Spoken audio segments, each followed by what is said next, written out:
Hello YouTube, this is a March 2019 Yu-Gi-Oh! Anti-Meta deck profile. The one disclaimer that I want to make before I start the profile is that there's no Pot of Extravagance because it's just crazy expensive right now. I mean, I had to wait until Pot of Desires was reprinted to get it, but besides that, I think it's a pretty nice anti-meta deck. I got the side deck here too, so I'll show that at the end of the video. Anti-meta is always fun, or fun for you, not really for your opponent, because it stops all the interactivity and you can just sit back while they can't really do anything, and you just slowly chip away at their life points by beating down on them. Anyway, we'll start off with 3 Fossil Dyna Pachycephalo. So this is probably the strongest monster to have on the field because unlike the barrier statues, which I do run, this card stops all special summons and doesn't just leave one attribute left to be special summoned. It also has a flipped face-up effect when it's if it's flipped up in battle, or if you flip summon it. If your opponent has an established board, you can set this card and then hope that one of those two things will happen, like flip in battle, or you flip summon it and then destroy what they have, all their special summon monsters. So it's kind of 2 ways to use this card. 1, Thunder King rai-oh. I see some anti-meta decks running 1 or 2 of these, and I was thinking about running 0 actually, but I have 1 in here just for its floodgate effect, which I do like to stop cards from being added to the deck besides drawing them. I don't like that you have to tribute it as, or send it to the grave as cost to negate the special summon and destroy. I mean, that's a great effect under normal circumstances, but in this build you really do need the body on the field to keep poking at your opponent's life points. And so the cost is actually quite severe, but I do have 1 because the gamble that you're making is that it will hinder your opponent more to stop them from adding from the deck than it will you.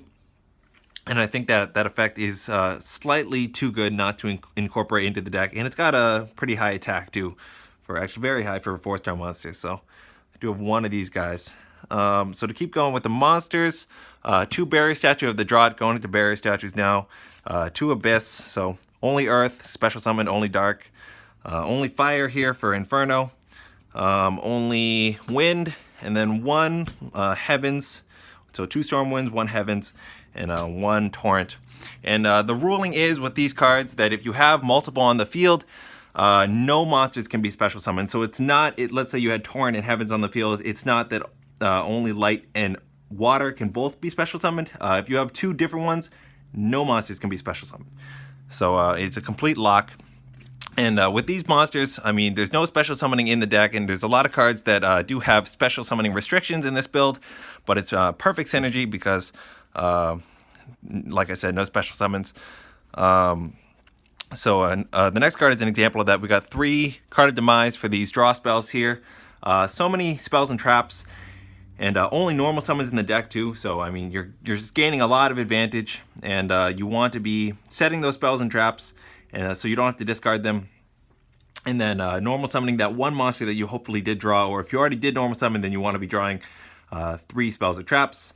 So Card of Demise, absolute staple, I would say. And then very similarly, we got Pot of Duality, very necessary too to keep the deck moving. Like I said, does conflict, or maybe I didn't say, it does conflict with Thunder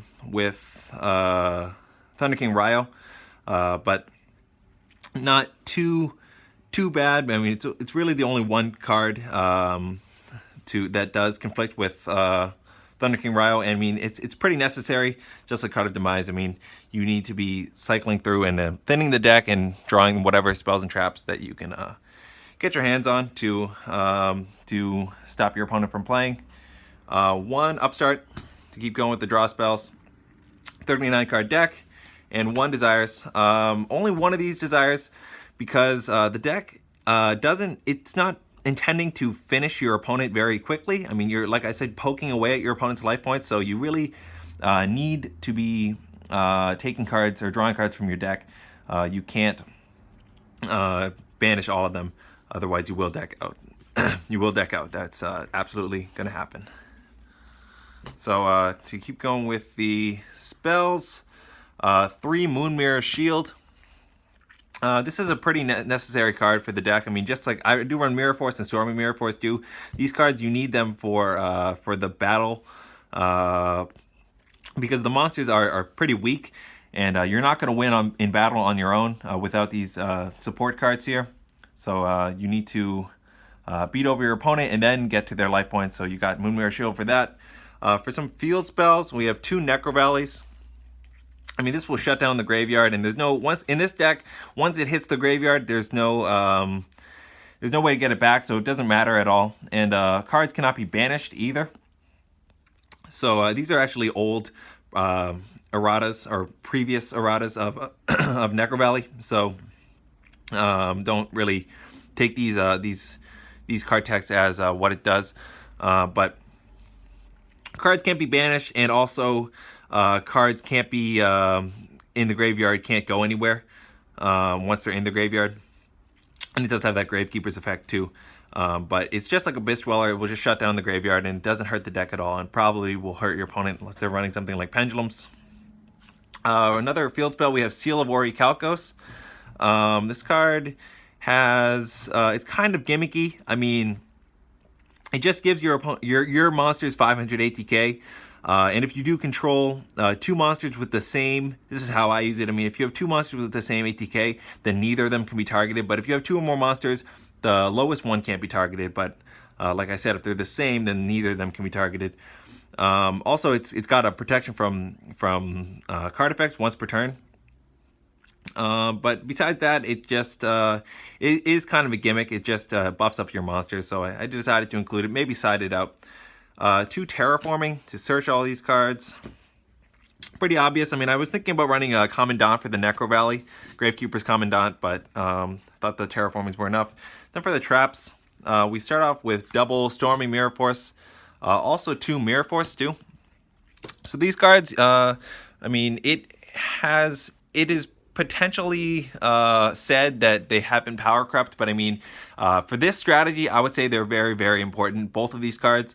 Because like the Moonmirror Shields, I mean, you need to be protecting your monsters so you can keep up the floodgates, so neither player can special summon.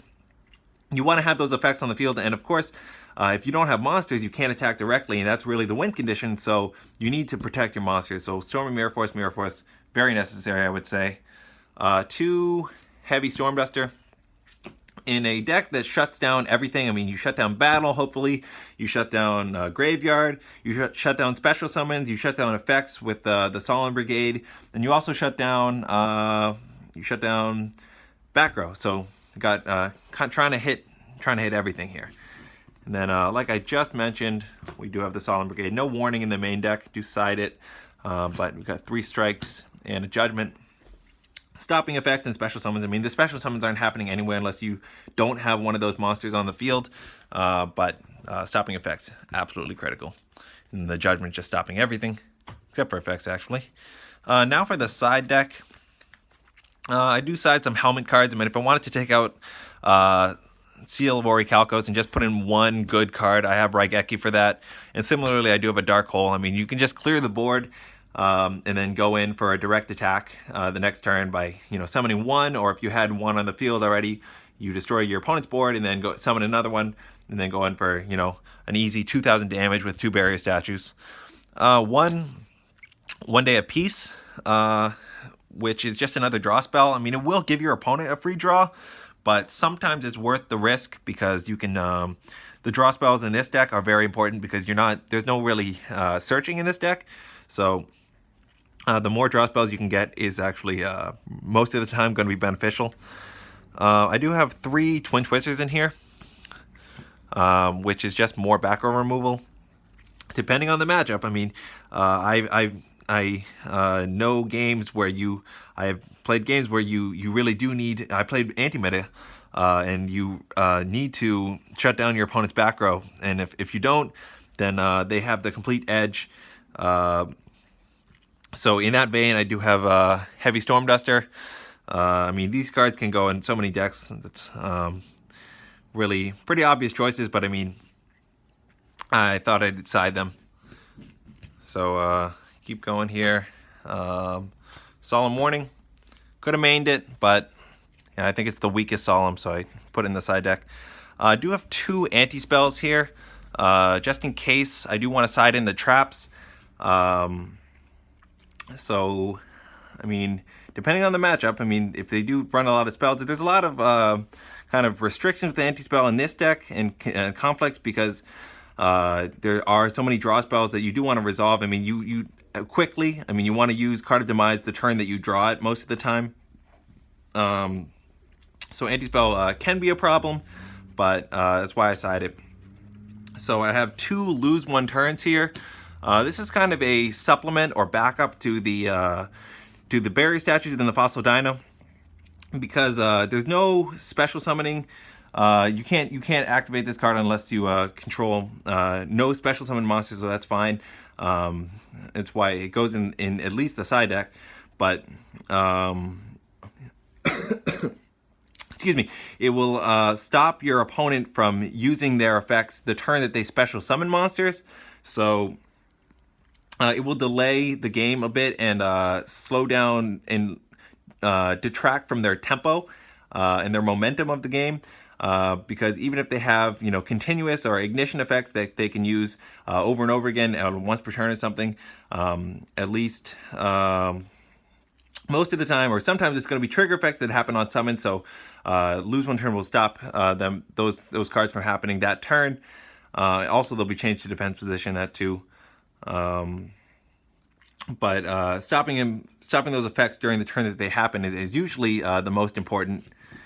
And those are the side deck traps, and then 3 more cards here, all monsters. 1 Vanity's Fiend. I mean, it's kind of a risk to run this card in the main deck because it's a tribute monster.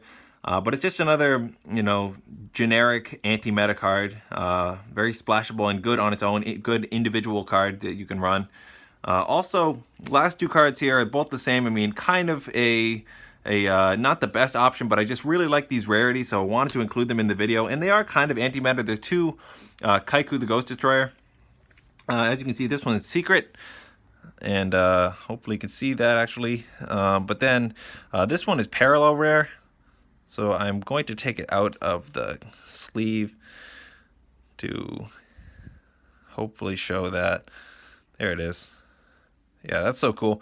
Anyway, Necro Rally will really do the same thing that this does. I mean, this will banish preemptively before they can banish it, and then Necro Rally says they can't banish it all. So really the same thing, but it's just a great card. You got that Chinese character in the back holding the Buddhist beads. So very cool card. Just thought I'd include it. So thank you for watching. That was the video. No extra deck in this video, in this build. Definitely not necessary, I would say. You could include, I mean, maybe if you have two Barrier Statue of the Draught on the field, you could include, 1 Earth rank 4, but those situations are not as common enough where I thought I'd include them in the video. So thank you for watching, and have a good one.